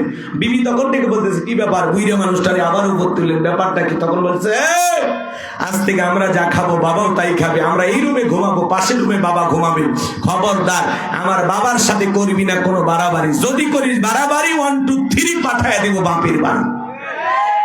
বউকে একটু ধমকের সুরে কথা বলবেন। প্রথম রাতে শোনেন, বউ পায় তো যুবকেরা পাগল হয়ে যায়, সেলফি তোলার ভিডিও করা নিয়ে ব্যস্ত। কথা বলেন না কেন? বাসর ঘরে বিড়াল মারতে হবে, বউকে ডাইরেক্ট বলতে হবে, শোনো কি তুমি আমার সোনা জান পরান কলিজা, আজকে থেকে তুমি আমার জীবনের একটা অংশ। কথা বলে না? আমার মা বাবা যতদিন বেঁচে থাকবে, জীবিত থাকবে, মনে রাখবা আমার পিতা মাতা যতদিন বেঁচে থাকবে এক পাতিলে রান্না হবে, পাতিল আলাদা করার জন্য কোনো ষড়যন্ত্র করবা না। আর মনে রাখবা পাতিল দলিল আলাদা করার জন্য হরতাল অবরোধ করলে তুমি আলাদা হয়ে যাইবা, কিন্তু তোমার মা বাবা কখনো আলাদা হবে না। বউকে বুঝান যে আমি আমার মা বাবাকে অনেক ভালোবাসি, তোমারও ভালোবাসি, কিন্তু মায়ের ভালোবাসা মায়ের কাছে, বইয়ের ভালোবাসা বইয়ের কাছে। কথা বলে ঠিক কিনা? কাউকে বেশি প্রাধান্য দিকে কারোর প্রতি অবহেলা করা যাবে না। মা বোন যারা আবার শুনতেছেন, মা যদি আপনি আপনার ছেলের বউটাকে নিজের মেয়ে মনে করে তার ছোট ছোট ত্রুটিগুলো মাফ করে দেন, আর ছেলের বউগুলো যদি শাশুড়িকে শাশুড়ি না ভেবে নিজের মায়ের মতো মনে করে, যে মা দুটো বকাঝকা দিলে শাশুড়ি দুই একটা কথা বলেছে কিছুই মনে না করে, তাহলে এই বউ শাশুড়ির যুদ্ধ সংসারে থাকবে না। কথা বলে ঠিক কিনা? আল্লাহ যেন আমাদের পরিবারগুলোকে শান্তির নীড় বানায় দেন। জোরে বলেন আমিন। কারণ অধিকাংশ পরিবারে অশান্তি, শান্তি পাওয়া যায় না। ঘরে যদি শান্তি না থাকে বাইরেও শান্তি পাওয়া যায়? বলেন। আমরা তো মানুষ, বাড়িতে গেলে বউ এই কথা বলে, মা এই কথা বলে, দুইজনের কথা এক জায়গায় করে বিচার দাঁড় করাবেন না, তাহলে কিন্তু ভাইসে যাবেন। কথা বলে বইয়ের পক্ষে রায় দিবেন, তখন মা বলবে আজকে বই তোর কাছে বড় হয়ে গেল, আজকে তো বিচার করে প্রমাণ করা লাগবে তোর কাছে মা বড় না বউ বড়, ঝামেলাই পড়ে যাবে। অতএব বউ যত কথাই বলবা শোনা বাদ দাও, মায়ের বয়স হয়ে গেছে না, কয়দিন তারা দুনিয়াতে আছে, তুমি মন খারাপ করো না, আমি তো তোমাকে ভালোবাসি। বুকের ভিতরে আগলায় ধরেন, দুই একটা মিষ্টি মিষ্টি কথা বলেন, বুঝান যে বয়স হয়ে গেলে মানুষ এরকমই হয়, কিচ্ছু মনে করো না, আমার মা হয়, কি করবো বলো, আমি তো তোমাকে ভালোবাসি, মাকে ভালোবাসি, বাবাকে ভালোবাসি। সুন্দর করে গুছিয়ে কথা বলে, দেখবেন বই এমনি ঠান্ডা হয়ে যাবে। কথা বল। মা সব বলবে তোর বই করছে ওই করছে, মা ভাব দেন তো, ছোট মানুষ বুঝে না, পাগলি বিয়ে করছি মা, কথা বলে মারা গেছে মা, বাদ দেন বাদ দেন, মা কি করবে, ছোট মানুষ। সুন্দর করে মাকে বলেন, দুই জায়গায় ব্যালেন্স করে চলতে হবে, তাছাড়া ধরা খেয়ে যাবে। রাগ করেন নাকি? তাহলে মা বাবার সাথে ভালো ব্যবহার করতে হবে, মা বাবার সাথে কখনো খারাপ ব্যবহার করা যাবে না। যুবক চোখ রাঙানি দেখানো যাবে না, গালি দেওয়া যাবে না। তোমার আচরণে তোমার মা বাবা যখন কখনো উঠ শব্দটা না পর্যন্ত করে, অথবা তুমি তোমার মা বাবার ব্যবহারে বিরক্ত হয়ে কখনো যেন বলে না উঠ তোমাদের এগুলো ভালো লাগে না। আজকে বাবা মা বৃদ্ধ হয়েছে, একটু চিকিৎসার টাকা লাগে, ব্যথার ঔষধ কেনা লাগে, বাবা একটু বাজারে যায়, দুই একটা চা খাওয়ার জন্য 10-20 টাকা চায়, আজকে তোমার কাছে এগুলো ভালো লাগে না। তুমি কি ভুলে গেছো তোমার লালন পালন করতে গিয়া তোমার মা বাবা তোমার পিছনে কত টাকা খরচ করছে? আমরা স্কুলে মাদ্রাসায় যাইতাম, আমরা বাবার কাছে মার কাছে হাত পাততাম, কে টাকা দিত? কথা বলে না কেন? আজকে তারা বৃদ্ধ হয়ে গেছে, রোজগার নাই, বাবার শরীরে সেই শক্তি নাই, এখন বাবা মাকে দেখভাল করে রাখার দায়িত্ব কার? আমাদের। দেখার বলেন না কেন? দেখভাল করার দায়িত্ব আমাদের না? আল্লাহ রাসূল বলেছেন হুমা জান্নাতুকা নারুকা, তোমার পিতামাতাই তোমার বেহেশত, তোমার পিতামাতাই তোমার দোজখ। পিতামাতা খুশি, আরশের মালিক আল্লাহ খুশি, পিতামাতা বেজার, আরশের মালিক আল্লাহ। হে যুবক, কেমনে ভুলে গেলাম একটা মা কত কষ্ট করে? আল্লাহ তাআলা বলেন হামালাতুহু উম্মুহু ওয়াহানান আলা ওয়াহানি ওয়া ফিসালুহু ফি আমাইনি আনিশকুরলি ওয়া লিওয়ালিদাইক। আল্লাহ বলেন তোমার মা কষ্টের পর কষ্ট সহ্য করে তোমাকে গর্ভ ধারণ করে, 2-2.5 বছর বুকের দুধ পান করায়। হে যুবক, তুমি আমি যখন মায়ের গর্ভে এসেছিলাম 3-4 মাস মা খাইতে পারে না, মার খাবারের রুচি নষ্ট হয়ে যায়, মার বমি বমি ভাব হয়। এরপরে 5-6 মাস যখন চলে যায়, আস্তে আস্তে তুমি আমি যখন মায়ের পেটে বড় হই, ডাক্তারি গবেষণায় বলা হয়েছে বাজান সন্তানের বয়স যখন 7 মাস 1 দিন হয়ে যায়, আপনি আমি মায়ের গর্ভে যেই জায়গাতে থাকি এই জায়গাটা হলো মাত্র 10 ইঞ্চি। 7 মাস 1 দিন পরে সন্তানের পা দুটো যখন বড় হয়ে যায়, আল্লাহ তাআলা তখন মায়ের কলিজার নিচে এই পা দুটো সেট করে দেয়। সন্তান যদি ডেলিভারির আগ পর্যন্ত 2 ইঞ্চি 4 ইঞ্চি 5 ইঞ্চি পর্যন্ত যদি সন্তানের পা দুটো বড় হয়ে যায়, সন্তান যদি লম্বা হয়ে যায় 5 ইঞ্চি পর্যন্ত, সন্তান মায়ের কলিজাটা ওই পা দিয়ে ঠেলে উপরের দিকে তুলে ধরে থাকে। যেই সন্তান সবচাইতে কম মায়ের পেটে নাড়াচাড়া করে, ওই সন্তানটা মায়ের গর্ভে থাকা অবস্থায় 4,500 বার মায়ের কলিজায় লাথি মারে।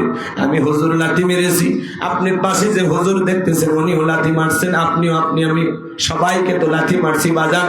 এই গভীর মনোযোগ দিয়ে কথাগুলো শুনে যান। 8-9 মাস যখন হয়ে যায়, মার পেটটা যখন তরমুজের মতো বড় হয়ে যায়, গভীর নিশীথে মা ঘুমাইতে পারে না। রাতের পর রাত মা ব্যথা যন্ত্রণায় কাটায়া দেয়। ডেলিভারির সময়টা যখন চলে আসে, গভীর নিশীথে মা বাবার দুইটা পা জড়ায়া কান্দে। মায়ের চোখের পানি যখন বাবার পাকে স্পর্শ করে, মা চোখের পানি ছেড়ে দিয়ে যখন কান্না করে, বাবার ঘুম যখন ভেঙে যায়, ডেকে বলে, কি ব্যাপার এত রাত্রিতে কেন তুমি কান্না করো? ডেকে বলে, স্বামী, আগামীকাল আমি বাবার বাড়িতে চলে যাব। দীর্ঘদিন আপনার সংসার করলাম, ভুল বেয়াদবি মাফ করে দেন। আমার বড় ভয় করে জীবনের প্রথম মা হতে বাবার বাড়িতে যাব। কত মহিলা সন্তান জন্ম দিতে মারা যায়, আমি যদি মারা যায় আমারে মাফ করে দিব স্বামী। এই কথা বলে মা সংসারের চাবি বুঝাইয়া দিয়া দাইমার করে চলে যায়। প্রসবের যাতনায় মা দাঁত মুখ কামড়ায়। একটা সন্তান জন্ম দিতে গিয়ে কত ব্যথা কত কষ্ট সহ্য করা লাগে, এটা দুনিয়ার মা ছাড়া কেউ বুঝবে না। ডেলিভারির মাথায় মা ছটফট করে চোখের পানি ছেড়ে দিয়া কান্না করে। ছোট্ট বালতি দিয়ে 1 বালতির মতো রক্ত মা শরীর থেকে ঢেলে ফেলে দেয়। কত মা জ্ঞান হারায় ফেলে। কিছুক্ষণ পরে যখন হুঁশ ফিরে পায়, ডেকে বলে, কই আমার সোনা মানিক, আমার কোলে দাও। মা সন্তানকে কোলে নাই, গালে মুখে চুমা খায় আর বলে, বাসা ধান বেঁচে থাক, আল্লাহ তোরে বড় মানুষ বানা। নিজে না খাইয়া যে মা তোমার আমার বুকে খাবার তুলে দিল, জবানে কোনো ভাষা ছিল না, মিয়া করে কান্না করতাম। দুনিয়ার কেউ এই কান্না বুঝতো না, তোমার আমার মা বুঝতো। সেই মা বাবার সাথে কখনো বেয়াদবি করা যাবে না রে যুবক। পিতা মাতার খেদমত করে তাদের মুখে হাসি ফোটাইয়া কারা কারা দোয়া নিতে রাজি, 2টা হাত তুলে আল্লাহকে দেখাও। আল্লাহ আমাদের সবাইকে পিতা মাতার খেদমতকারী সন্তান হিসেবে কবুল করুন। চিল্লা বলুন আমি, আরেকটু জোরে বলুন আমি। আমার ভাইয়েরা, পিতা মাতার মনে কখনো কষ্ট দেওয়া যাবে? জোরে বলেন, দেওয়া যাবে? বিরক্ত হচ্ছেন আমার কথা?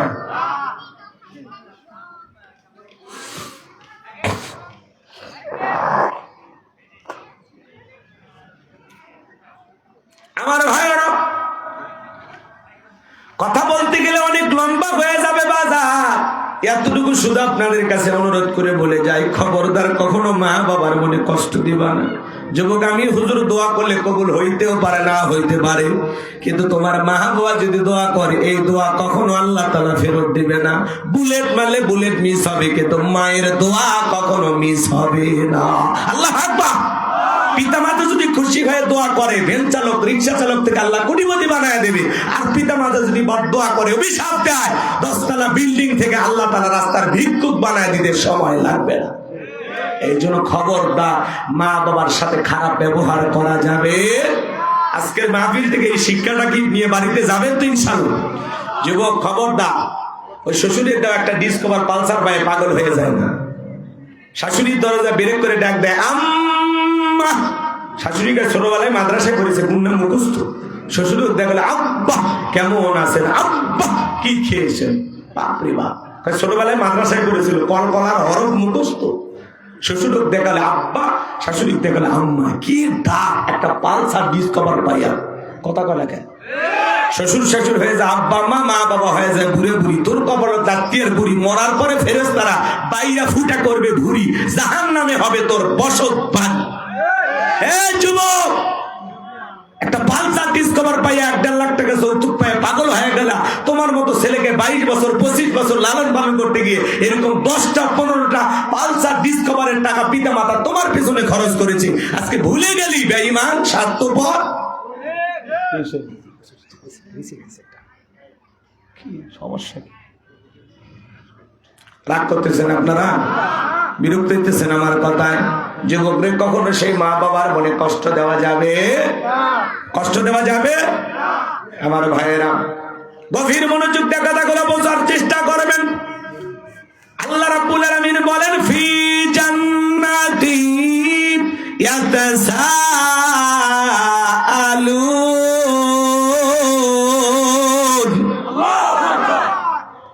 তারা যখন জান্নাতের বাগানে প্রবেশ করবেন, একজন জান্নাতি আর একজন জান্নাতীর সাথে পরস্পরে গল্পে লিপ্ত হবে। জান্নাতীরা গল্প করতে করতে তাদের দৃষ্টি চলে যাবে নিচের দিকে। নিচের দিকে তাকায় দেখবে দাউ দাউ করে জাহান্নামের আগুন জ্বলতেছে। লক্ষ লক্ষ মানুষ জাহান্নামের আগুনে পড়তেছে, জ্বলতেছে। জান্নাতীরা তখন তাদেরকে দেখে প্রশ্ন করবে, আনিল মুজরিমিন,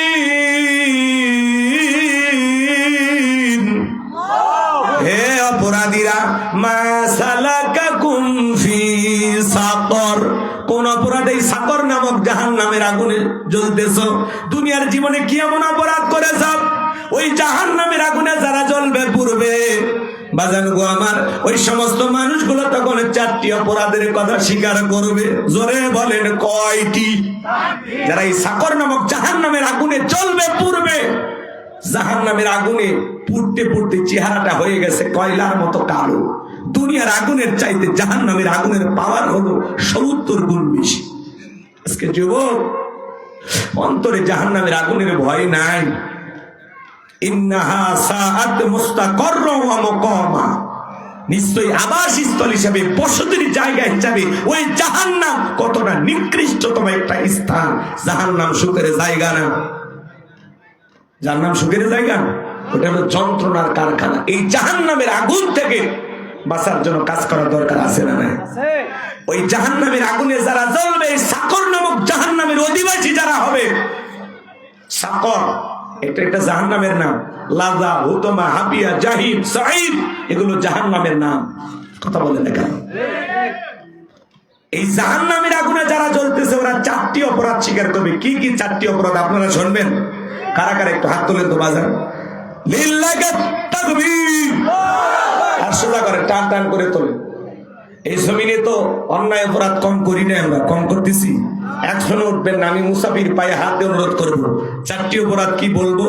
যুবকরা একটু মহিলাদেরকে নিয়ে একটু আলোচনায় শুনতে চাইছে, এগুলো বলবো। তরুণ যুবক যারা আসছে, বাবা কেউ নিরাশ হবে না, হাত নামাবেন না, হাত নাম, সবাই হাত সোজা করো। আমার আল্লাহ রাব্বুল আলামিন বলেন, ইন্নাল্লাহা আশতারা মিনাল মুমিনিনা আনফুসাহুম ওয়া আমওয়ালাহুম বিআন্না লাহুমুল জান্নাহ। সূরা তাওবার 111 নম্বর আয়াতে আল্লাহ রাব্বুল আলামিন জানিয়ে দিয়েছেন, নিশ্চয়ই মুমিন বান্দাদের জান মাল আমি আল্লাহ ক্রয় করে নিয়েছি, বিনিময়ে দেব জান্নাত। বলুন সুবহানাল্লাহ। তাহলে বলেন তো বাজান, আপনার আমার জীবনের মালিক কে? আল্লাহ। এই কিশোরগঞ্জের যুবকেরা ভালো করে বলো তো, এই জীবনের মালিক কে? প্রেম করবার প্রেমিকাকে পার্কে নিয়ে যা ডায়লগ দিবা, এই জীবন তোমার, তুমি শুধু আমার। ওরে হাইব্রিড যুবক, এই জীবনের মালিক কে? আল্লাহ। আপনার আমার সম্পদের মালিক কে? আল্লাহর দেয়া জীবন, আল্লাহর দেয়া সম্পদ আল্লাহর পথে খরচ করতে রাজি আছেন তো মুসলমান? রাজি আছেন তো ইনশাআল্লাহ? বাম হাত নামান, শুধু ডান হাত তুলে রাখেন, শুধু ডান হাত। কিছুক্ষণ আগে বলেন, হুজুর জানমালের সবকিছুর মালিক আল্লাহ। আল্লাহ যদি মালিক হয়, আপাতত জীবনও দেওয়া লাগবে না, রক্ত দেওয়া লাগবে না, শুধুমাত্র ডান হাতটা পকেটের ভিতর ঢুকে দিয়ে যে যা পারেন, যতটুকু পারেন এই তাফসীরুল কোরআন মাহফিলের জন্য প্রাণ ভরে দান করবেন। টাকা দেন আর না দেন, আমি মুসাফির পায়ে হাত দিয়ে অনুরোধ করব, কিশোরগঞ্জের মানুষ ভদ্র, একজন উঠবেন না। বাকি আলোচনা শেষ হবে, তারপরে বাড়িতে যাবেন ইনশাআল্লাহ। 1.5 বছরের জন্য এই মাহফিলের সব আয়োজন বন্ধ হয়ে যাবে বাজান। এই জন্য মেহেরবানি করে ওটা বাসা করবেন। ছেলে পেলে কই আপনাদের লোকজন? যাও ব্যাগ নিয়ে মাঠে নাম, সবাই পকেটে হাত দেন, ডান হাত পকেটে দেন, নিজের পকেটে হাত দেন, অন্য কারো পকেটে হাত দেন, পকেট মেরে বলে মার খাবেন না। সবাই পকেটে হাত দেন। 10, 20, 5000, 200, 100, 500, 2000, 5000, 10,000, 1 লাখ, 2 লাখ, যে যা পারেন আল্লাহর রাস্তে পকেটে হাত দিয়ে প্রাণ ভরে টাকা দান করেন। খবরদার কেউ যেন আমার বিড়ি ম্যাচ দিন না। 2014 সালে ওয়াজ করতে গেছিলাম রংপুর তারাগঞ্জ, ওই জায়গায় কালেকশন চলতেছিল। একজন ব্যাগের ভিতর দিয়েছিল 2 প্যাকেট বিড়ি, দিয়ে লেখা দিয়েছে 1 প্যাকেট মাহফিল কমিটির আর 1 প্যাকেট বক্তা। কত বড় দুষ্ট চিন্তা করেন, এরকম দুষ্টমি করা যাবে না। সবাই পকেটে হাত দিয়ে আল্লাহর রাস্তায় টাকা দান করেন।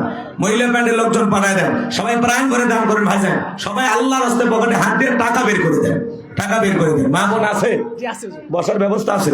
আমার মা বোন যারা বসে আছেন, মা আমি জানি আপনাদের হাতে রান্না যেমন ভালো, মনটা তার সাথে বেশি ভালো। আল্লাহ আমার মা বোনদেরকে বেশি করে দান করা তৌফিক দান করুন। চিল্লা বলুন আমিন। যাদের মন আয়েশা ফাতেমা খাদিজার মতো নরম, তারা অবশ্যই দান করবে। আল্লাহ সকলের দান কবুল করেন। আমার হাতে 500 টাকা, 1000 টাকা, 2000, 5, 10,000 কেউ দেওয়ার থাকলে তাড়াতাড়ি আসেন। সময় কম, আলোচনায় চলে যান। 1 মিনিট 2 মিনিটের মধ্যে কেউ থাকলে দেন, আসেন। আমি মুসাফিরের হাতে হাত রেখে 500 টাকা, 1000 টাকা কে দিবেন, আসেন। দোয়া করবো, তাহাজ্জুদ করে দোয়া করবো আপনার জন্য। আল্লাহ যেন বিশ্ব নবীর সাথে একই জান্নাতে কবুল করেন। জোরে বলুন আমিন।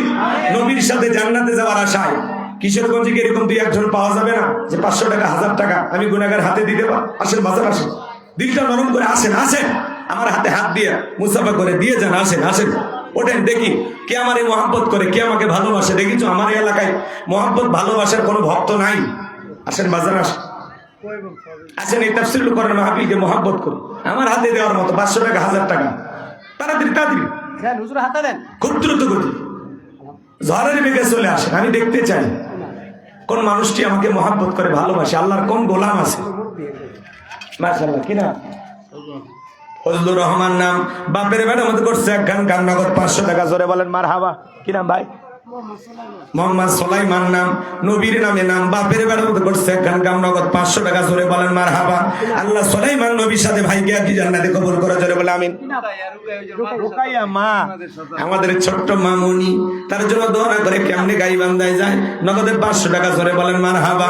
আল্লাহ মামুনির দান কবুল করে, হায়াত বাড়া দাও, জিন্দেগির গুনাহগুলো মাফ করে দাও। জোরে বলেন আমিন। আসেন আসেন দরদিরা আমার, দিয়া দরে বজে মন কেড়ে নিতে কতক্ষণ, নদীর একল ভাঙে কল গড়ে, এই তো নদীর খেলা। সকালবেলা টাকা বলা তুই ফকিরি, সন্ধ্যাবেলা দান করিলে মাল কমে না, নেকির পাল্লা হয় ভারী, গুনাহ কাদা মাফ করে দিয়া আল্লাহ জান্নাতে বানায় দিয়ে ঘর বাড়ি। জোরে বলেন মারহাবা। কি নাম? সোহান। সোহান নাম, রোহান নাম, বাপের বেড়ার মতো করছে একখান কাম, নগদ 1000 টাকা। জোরে বলেন মারহাবা। বিল্লাহি তাকবীর। আল্লাহ দান কবুল করো, বড় দানে শামিল করো। এই দানের উসিলা করে লক্ষ লক্ষ টাকার মালিক বানায় দাও, দুনিয়া আখিরাত ইজ্জত সম্মান বানায় দাও। জোরে বলেন আমিন। আসেন আসেন দরদিরে আমার, টাকা পয়সা দুনিয়ার সম্পদ, দুনিয়াতে পড়ে থাকবে, সব ছেড়ে চলে যাও না। কথা বলে ঠিক না? আজকে মরলে কালকে 2 দিন, পরের দিন কেউ কাঁদবে না, যাদের জন্য করলা কামাই মরলে তারা চিনবে না। থাকতে সময় করো আমল, ইমান করো খাঁটি, তোমার আমার শেষ ঠিকানা 3.5 হাত মাটি। কিচ্ছু থাকবে না, কথা বলে না, সব পরে থাকবে, সব ছেড়ে যেতে হবে। দেন বাজার কে আছে ভাই? আর কেউ আছেন দেওয়ার মতো? তাড়াতাড়ি তাড়াতাড়ি দেন। ডেকোরেশন এলাকা কোটি টাকা দেবে? আব্দুল সাত্তার ভাই 200, আর আপনি 2000। দিন ইসলাম 200, আর 1000 কি আর একজন? ঠিক আছে, আল্লাহ কবুল করেন। জোরে বলেন আমিন। ভাই এই ছেলে, এই যুবক ওটা কেন বাবা? আমি অনুরোধ করলাম না, আমি পায়ে হাত দিয়ে অনুরোধ করছি। এরপরেও যারা কথা শোনেনি, এরা মানুষের কাতারে পড়ে। একটা মুসাফির যদি পায়ে হাত দিয়ে অনুরোধ করে, সে অনুরোধ কি ফেলানো যায়? তো যারা উঠে যাচ্ছে ওরা কি? ওরা এলে ওয়াজি বোঝেনি, এতক্ষণ ভাও বসেছিল। ঠিক আছে, বাতিজা দোয়া থাকবে। রেশমা আক্তার 500 টাকা। আল্লাহ তোমার এই বান্দির দান তুমি কবুল করো। জোরে বলেন আমিন। আল্লাহ সকলের দানগুলো কবুল করো। সবাই মেহেরবানি করে দিলে দেন, না দিলে চলেন। বাকি কথাগুলো আমি শেষ করে দিচ্ছি। মাহফিল কি আরো চলবে নাকি? রাতে 10টা পর্যন্ত চলবে। তার মানে আমার পরে আরো মেহমান আছে। সঙ্গীত সন্ধ্যা হবে নাকি? বাচ্চু 100 টাকা সঙ্গীত পরে। আগে 4টা আয়াত আছে, 4টা আয়াত আছে। এই 4টি আয়াতের আলোচনা শেষ করে দেব ইনশাআল্লাহ। আজানের জবাব দেন আল্লাহ।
সম্মানিত ভাইরা আমার, আর কয়েকটি বিষয় আছে আমি আসলে শেষ করতে চাই।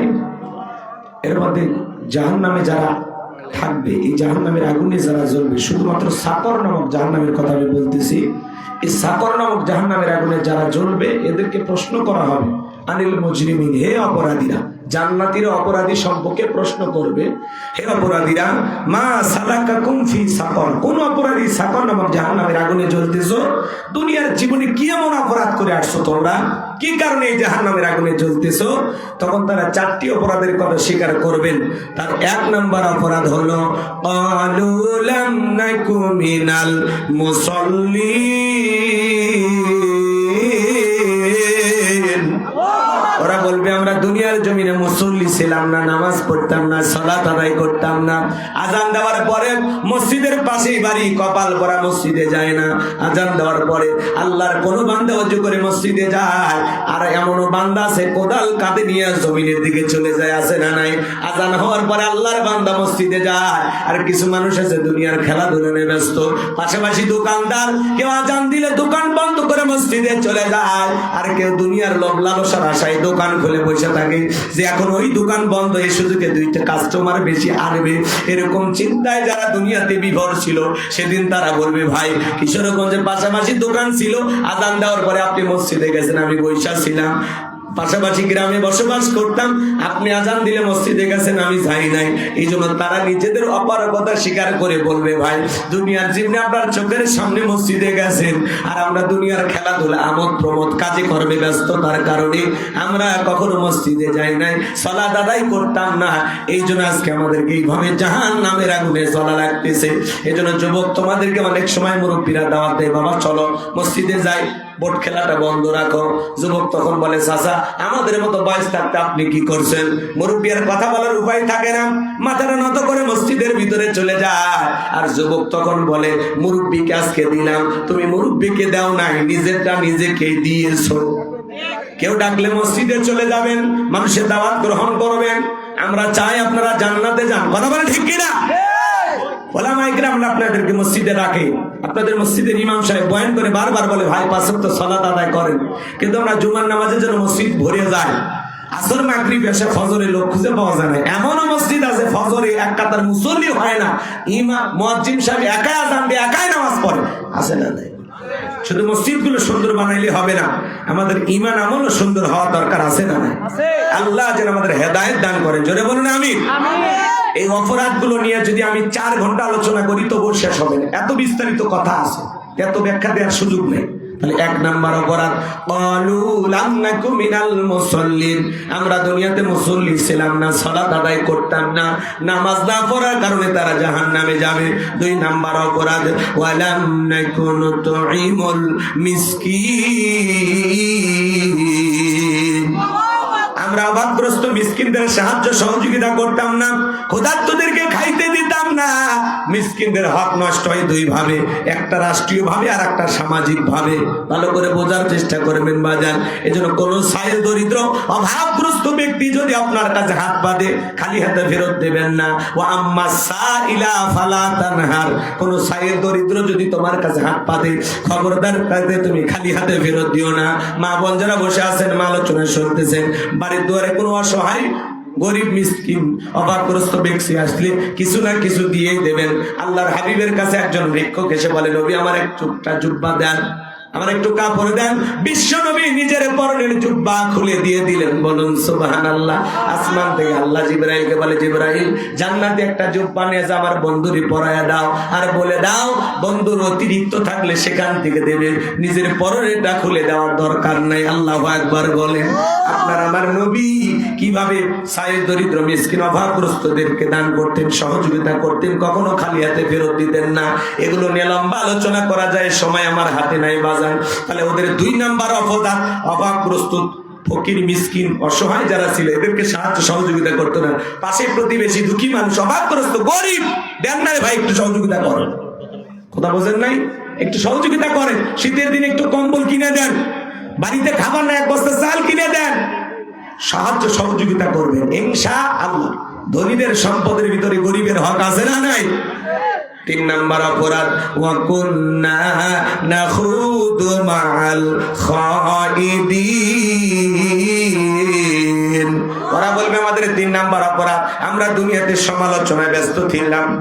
ইসলামের বিরুদ্ধে, কোরআনের বিরুদ্ধে, আলেমদের বিরুদ্ধে সমালোচনা হইতো, সেখানে আমরা অংশগ্রহণ করতাম।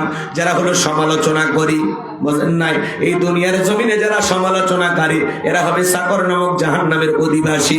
এজন্য বাজার সমালোচনা করা যাবে না, অমুক খারাপ তমুক খারাপ, এ ভালো না সে ভালো না, ওই হুজুরেই করছে এই হুজুরেই করছে, অমুক দলাই করছে তমুক দলাই করছে। বিভিন্ন ভাবে যে আমরা সমালোচনা করি, এই সমালোচনা হলো 2 প্রকারের। কথা কি বুঝতে পারতেছেন? একটা সমালোচনা করলে আপনি সওয়াব পাবেন, তাকে সংশোধনের উদ্দেশ্যে বলে থাকবেন, আর একটা সমালোচনা করলে আপনি গুনাহগার হবেন। কারণ অনুপস্থিতিতে কাউকে নিয়ে সমালোচনা করা যাবে না। অনেক বিষয়ে আমরা সমালোচনা করি, অনেক সময়। কথা কি বোঝেন নাই? হুজুরের পিছনে নামাজ পড়ে আবার ইমামের বিরুদ্ধে সমালোচনা, বক্তার ভাষণে বক্তার বিরুদ্ধে সমালোচনা, আছে না নাই? এগুলো করা যাবে না বাজার, এগুলো থেকে বেরিয়ে আসবে। আপনি চায়ের কাপে বসে 4 জন 5 জন এক জায়গায় বসে চায়ের কাপে ঝড় তুলে ফেলে দিচ্ছে, মনে গিবত কমিটির সভাপতি সেক্রেটারি বসে গেছে, কথা বলেন এটা আছে না ভাই? এরকম এত সমালোচনা কেন কর? আপনার জবানের প্রত্যেকটা কথা রেকর্ড করা হচ্ছে। ওই যে বলে দিলাম, কত আর বলবো, গোসায় কথাগুলো বলতে গেলে আরেকটু সময় পাইলে ভালো হইতো। যেহেতু আসলে নামাজ আমাদের নিকটবর্তী, কষ্ট দিব না, সমালোচনা করব না, চুপ থাকবেন। চুপ থাকলে আপনি নাজাত পাবেন, চুপ থাকলে গুনাহ থেকে বেঁচে থাকবেন, চুপ থাকলে মানে অনেক ক্ষেত্রে বেঁচে গেলেন। আল্লাহ রাসূল বলেছেন, তোমরা যদি 2টা জিনিস কন্ট্রোল করতে পারো, 2টা জিনিসকে হেফাজত করতে পারো, একটা হলো 2 চলের মাঝখানে থাকা নরম জিহ্বা, আর 2-এর মাঝখানে থাকা লজ্জাস্থান। এই 2টার যদি হেফাজত করতে পারো, এই 2টাকে যদি কন্ট্রোল করতে পারো, আমি নবী তোমাদের জান্নাতের জিম্মাদারি নিলাম। বলুন সুবহানাল্লাহ। এজন্য জবান দিয়ে যা খুশি তাই বলবো। অকুন্না নাখুদু মাল খাইদিন, যারা সমালোচনাকারী এরা যাবে সাকর নামক জাহান্নামে। মা বোন যারা আছেন, মা কারো গীবত করবেন না, সমালোচনা পরনিন্দা চতুর্খুরি করবেন না, কাউকে নিয়ে মন্দ ধারণা পোষণ করবেন না। আল্লাহ যেন আমাদের এই গুনাহগুলো থেকে বেঁচে থাকা তৌফিক দান করেন। চিল্লা বলুন আমিন। ওদের 4 নাম্বার অপরাধ, ওরা বলবে ওয়া কুন্না নুকাযযিবু বিয়াউমিদ্দিন, আমরা কর্মফল দিবসকে অস্বীকার করতাম, পরকালের ফয়সালায় কেউ জান্নাতে যাবে কেউ জাহান্নামে যাবে এটা আমরা বিশ্বাসই করতাম না। পরকালের ব্যাপারে আমরা ছিলাম উদাসীন, একেবারে গাফেল ছিলাম। পরকাল নিয়ে আমাদের কোনো চিন্তা ভাবনা ছিল না, পরকালের প্রতি যাদের বিশ্বাস ছিল না, পরকাল যাদের টেনশনে ধ্যানে জ্ঞানে ছিল না, যারা কর্মফল দিবসকে অস্বীকার করত, আখিরাত দিবসকে অস্বীকার করত, বিচার দিবসকে অস্বীকার করত, পরকালে আল্লাহর সামনে সব বিষয়ে জবাবদিহিতা করতে হবে, এ বিষয়ে যারা উদাসীন ছিল, এই কর্মফল দিবস পরকাল দিবসকে অস্বীকারী এরাও যাবে সাকর নামক জাহান্নামে। কারণ এরা যদি পরকালের ভয় থাকতো তাহলে তো পরকালের জন্য কিছু করতো, কিন্তু পরকালমুখী চিন্তা তাদের মনের মধ্যে ছিল না। আরো কথা ছিল, ওই দিকে আর আমি গেলাম না। তাহলে সাকর নামক জাহান্নামের অধিবেশীদের 4টি অপরাধ। 1 নাম্বার, তারা নামাজ পড়তো না। 2 নাম্বার, অভাবগ্রস্ত ব্যক্তিদের খাবার দিত না। 3 নাম্বার, সমালোচনা করতো। আর 4 নাম্বার, কর্মফল দিবসকে অস্বীকার করতো। আমরা এই 4টি অপরাধ করবো না। কারা কারা একটু হাত তুলে বাধা দেন তো বাজার। আজ থেকে আমরা সিদ্ধান্ত নিব 4টি অপরাধ করবো না তো ইনশাআল্লাহ। আল্লাহ কবুল করুন, জোরে বলুন আমিন। যুবক যারা আছো বাবা, অশ্লীলতা গান বাজনা এগুলো থেকে একটু ফিরে আসো। মা বোন যারা আসেন, মা বেশি অশ্লীলতা নিজের অঙ্গভঙ্গি মানুষকে দেখাবেন না, পর্দায় থাকবেন।